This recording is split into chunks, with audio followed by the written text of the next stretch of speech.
Bonjour à toutes et à tous. Aujourd'hui, je vais vous parler de sexualité.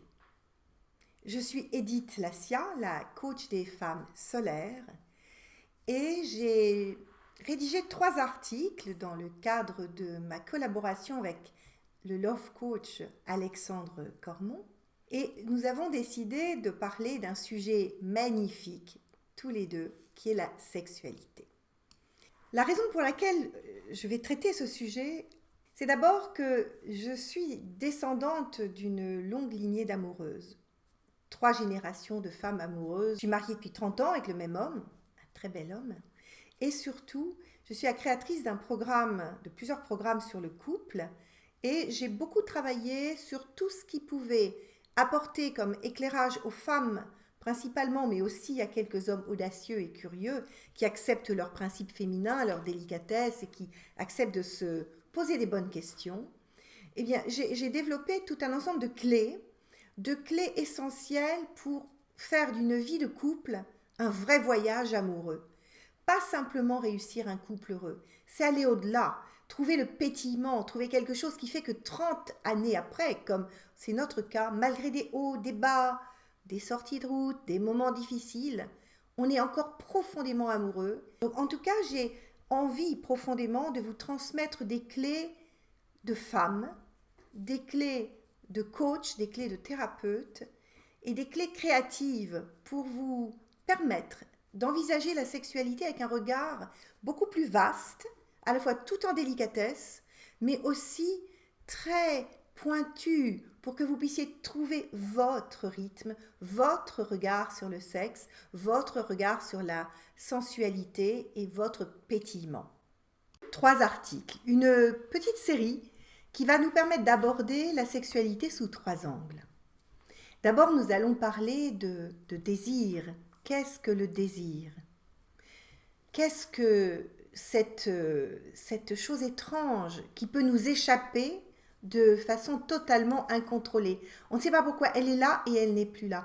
Et surtout, qu'est-ce que la sexualité dit de notre couple ? De quoi elle parle quand on parle d'un couple ? Dès qu'on aborde ce sujet-là, on aborde presque sa vitalité, son état des lieux. Donc c'est ça qu'on va partager dans ce premier article. Le second, nous allons le consacrer à ce qui nous empêche de vivre une sexualité épanouie. Et vous allez découvrir en quoi nous sommes programmés sexuellement. C'est incroyable et pourtant c'est vrai.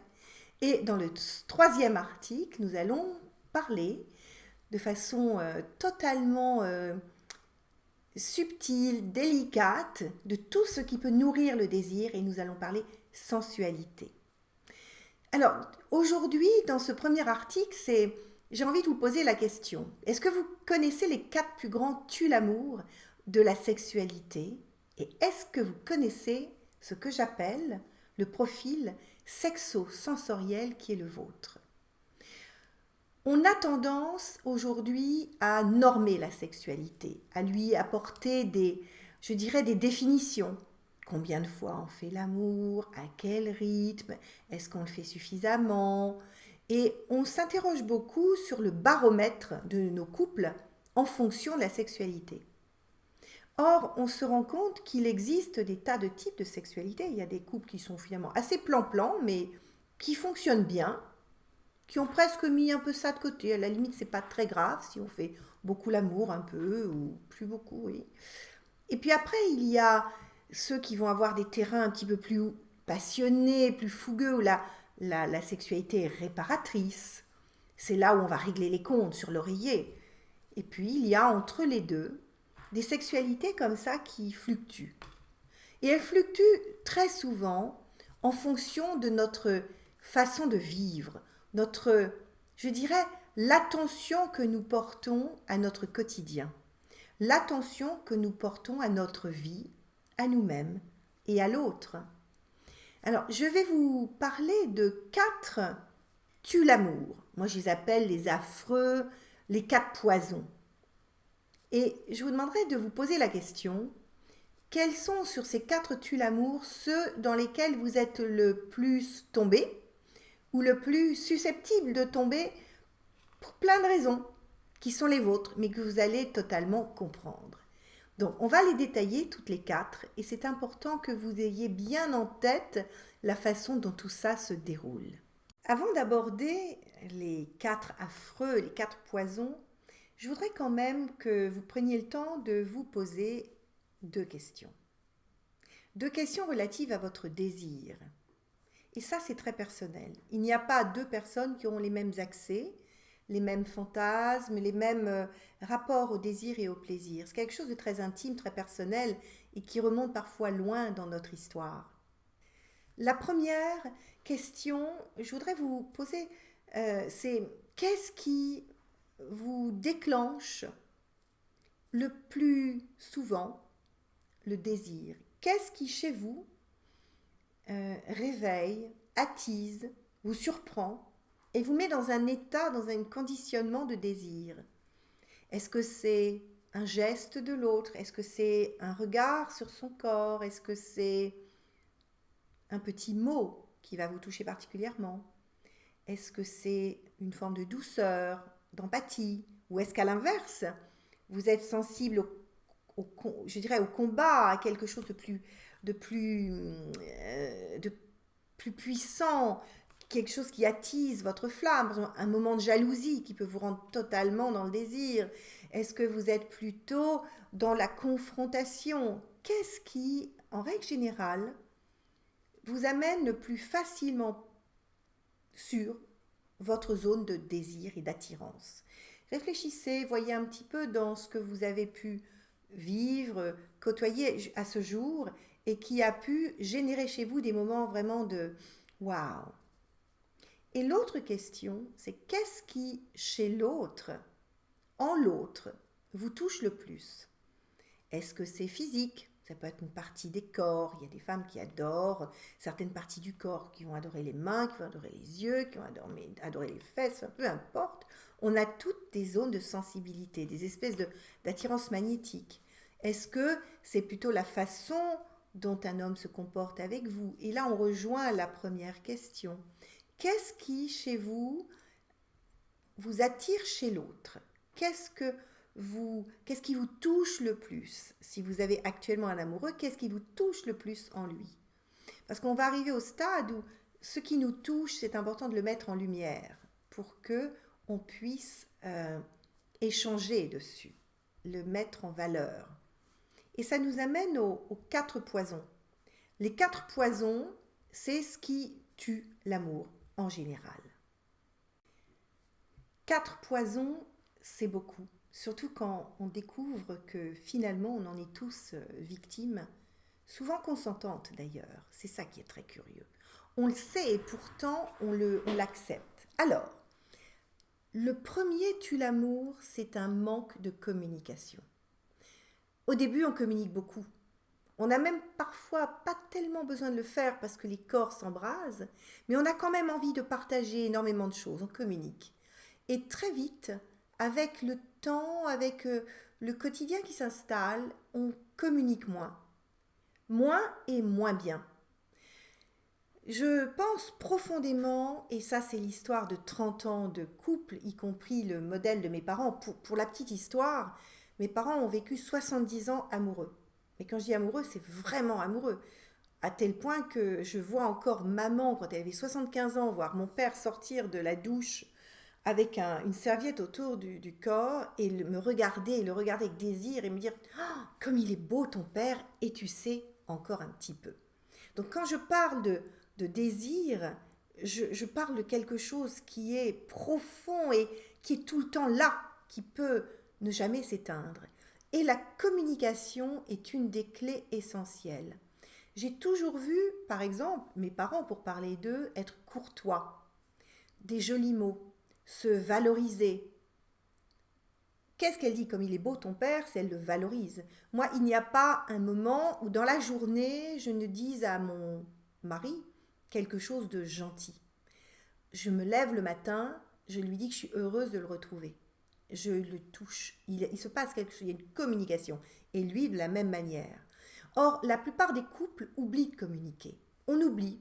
On est dans une espèce de routine et où on ne dit plus de mots gentils, avec cette courtoisie, cette délicatesse, cette fraîcheur, on oublie, on ne les ressent plus, ce qui est pire, ou même on devient discourtois, on s'agace. Et ça, c'est un véritable tue-l'amour, parce que c'est pas parce qu'il est 11 heures du soir et qu'on se retrouve au lit que tout d'un coup, tac tac, on a envie de faire l'amour. Ça ne marche pas comme ça. C'est le prolongement d'une communication amoureuse. Le deuxième tue-l'amour, c'est souvent une sensation de déséquilibre au quotidien. Quand j'ai créé mon programme sur booster votre couple, réveiller l'amoureuse en vous, car je pense profondément que c'est la femme qui est une initiatrice et que c'est nous qui avons des clés pour injecter dans le quotidien le féminin, la douceur, la sensualité, parce qu'on est beaucoup plus programmé pour ça. Encore qu'on parle là, on va parler tout à l'heure de programmation sur un autre angle, et vous n'êtes pas là d'oublier ce que je vais vous transmettre tout à l'heure. Donc, revenons au quotidien. Le fait d'être happé par le quotidien, d'avoir trop de charges, notamment les fameuses charges de faire les courses, faire le repas, enfin tout ce qui implique la vie d'un appartement ou d'une maison, les enfants, tout ça c'est de l'énergie prise au plaisir, de l'énergie prise à la relation. Et si on se laisse envahir par le quotidien et si on a l'impression qu'on a tout apporté, que l'autre ne participe pas, se creusent des zones de frustration très importantes qui vont faire que la sexualité ne pourra pas s'installer sur un beau terreau, sur quelque chose de généreux, de riche. Donc la notion de partage est très importante, la notion d'équilibre qui fait que la femme notamment qui a un besoin beaucoup plus grand de passer par le cœur dans l'acte sexuel, eh bien ce besoin va s'enraciner ou non dans un quotidien qu'elle considérera comme respectueux de qui elle est ou pas. Le troisième tue l'amour, c'est le manque de créativité. Parce que l'usure du quotidien nous finit par nous amener à faire les choses de façon répétitive, toujours les mêmes, sans cette vitalité, sans cette curiosité, sans cette espèce de désir du désir. Donc, la liberté, la créativité dans le couple, c'est un espace de respiration incroyable qui va nourrir l'état amoureux, donc la sensualité, donc la créativité. Je vais donner un exemple. Si vous prenez régulièrement, chaque semaine, le temps de faire des choses à deux, d'aller changer vos habitudes, de ne pas manger toujours au même endroit, de ne pas organiser votre vie toujours de la même manière, et que vous vous offrez des parenthèses, à l'extérieur, ça peut être du théâtre, ça peut être de la musique, ça peut être aller danser, ça peut être des tas de choses, mais qui vont vous sortir du quotidien. Si vous développez votre créativité pour nourrir le quotidien, vous allez voir que le désir va revenir, parce que le désir, il naît aussi de l'étonnement. La routine n'a jamais généré le désir. La routine va générer l'ennui. Et l'ennui est l'opposé du désir. Quatrième tue l'amour, et on y passe tous, c'est la fatigue. Et la fatigue, elle est reliée aux deux premiers. La fatigue parce qu'au bout d'un moment, on n'a plus d'énergie. Et l'énergie, vous savez, en fait, le désir a besoin d'énergie et le désir engendre l'énergie. C'est un cercle vicieux. Si on n'a plus d'énergie, on n'a plus de désir, plus d'énergie.